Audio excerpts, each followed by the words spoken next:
Like me, many horror and sci-fi fans have sat in their bedroom dreaming of making their very own monster movie. But for most of us, such dreams remain as fantastical as the creatures from the pages of Quasimodo's Monster magazine.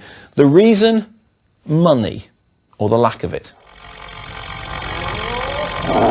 In the past, monster movies made on a low budget featured rubbish creature effects, like Carnosaur, made in the same year as Jurassic Park but for a fraction of the cost and featuring a plastic dinosaur. Greetings, Green Brother. Or how about Toxic Avenger, with its mutated anti-hero played for laughs by a guy in a rubber mask.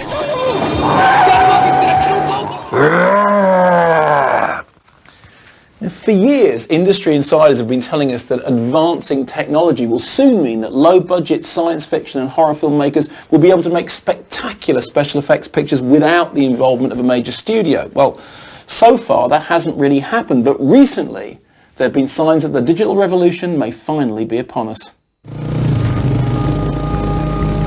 Leading the pack is Monsters. Part road movie, part sci-fi adventure, the story takes place in the aftermath of a space probe crash which has allowed aliens to breed on Earth.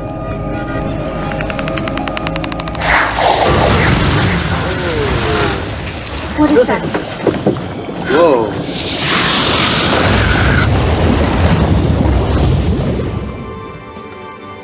Journalist Andrew Calder escorts his boss's daughter across the infected zone as they try to reach the safety of the US border. I'm here to meet Gareth Edwards, the creator of Monsters, who's rapidly becoming the David to the Goliath of the Hollywood special effects industry.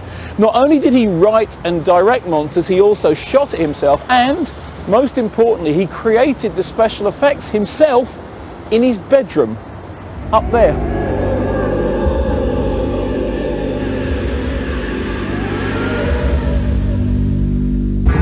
Gareth. How you doing? Oh, Kemod, how are you?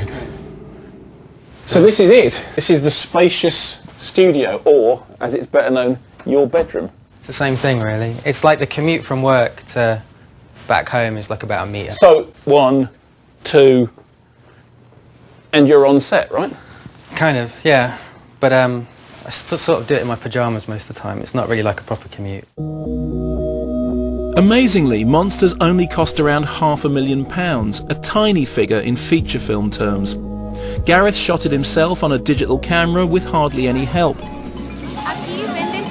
He cast a real-life couple in the lead roles, and they filmed in locations they happened to come across in Mexico and the US, with only a rough outline of a script.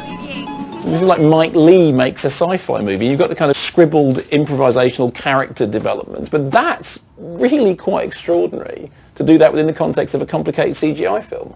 Well, what's the point of doing a CGI monster film? Like, the whole point of CGI anything is realism, right? Like, that's why you sit and you go to all that pain of doing creatures and lighting it, and it's all about realism.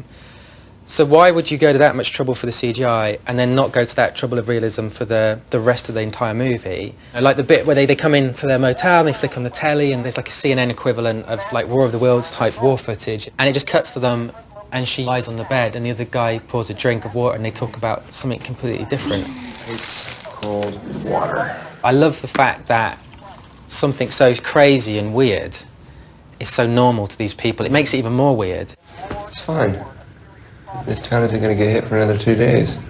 No, but isn't that kind of like the weatherman who says it's not going to rain and then all of a sudden it rains? So the film itself is called Monsters, and obviously the monsters have to deliver. How do you conjure a monster? Where does it come from? What's the origin of the idea? Whilst we were like figuring out every part of the film, i.e. the writing, the filming, everything, I spent the last year just doodling on pieces of paper, and I ended up like with loads and loads of sketches. So it came down to about 140 designs in the end. I basically like printed them all out. Okay, so you've got these original designs, right? So then you go to the computer and... There's a few things that have happened in the last few years that have allowed things like this to take place.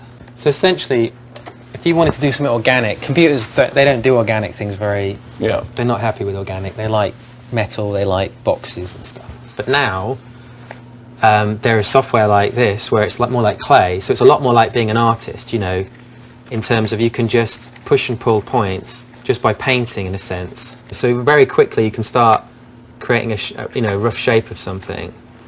So you create the monster from the sort of the digital clay. How do you then make it move and mesh with the live action footage that you've got? The big problem for me was tentacles, and there's no plug-in for tentacles, but there is a plug-in for rope. And then what you do is within that there's one setting for gravity, so I turned it to 0 and noticed that the rope suddenly did all this beautiful undulating movement that looked just like a tentacle. So it creates a complicated animation, but it's actually not that complicated to create. It looks cleverer than it is. A lot of it's to do with abusing the software.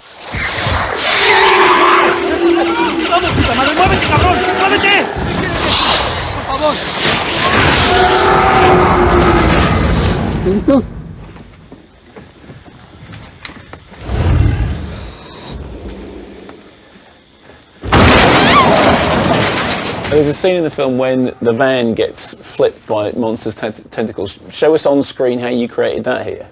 The idea was to shoot it like it was really happening. So these guys get in the back of the van, pretend that the creature is lifted up the truck. So all I'm really doing is animating the truck upwards. Yeah. And the rope simulation works itself out around the truck. And once I'm happy with that, then you tell the computer to treat the tentacles and deform them in the same way that the rope is deformed. Yes. So now the tentacles are kind of sticking to that same movement. And then you render it properly with a proper truck, and you get this kind of thing. But so that's a kind of, it's a Jurassic Park moment, right? Truck attacked by a huge, great big beastie, but again, done in your front room, essentially by you working on your own. Yeah, but I'm sure for a lot of shots in a lot of films it's just one person. I just had a lot to gain from doing it because it's my own movie, so I put in that time. But I don't know, I think there's a lot of examples on the internet. If you look, there's a lot of people doing this stuff. I don't think we're that special.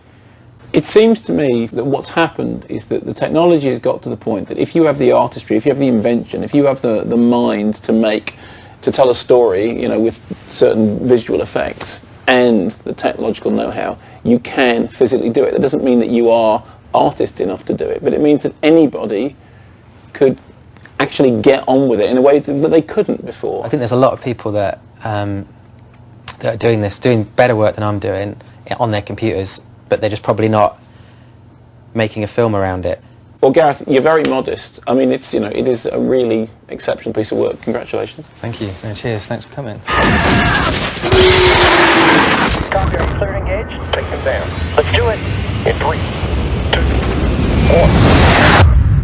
1. And Monsters is in cinemas from Friday, December the 3rd.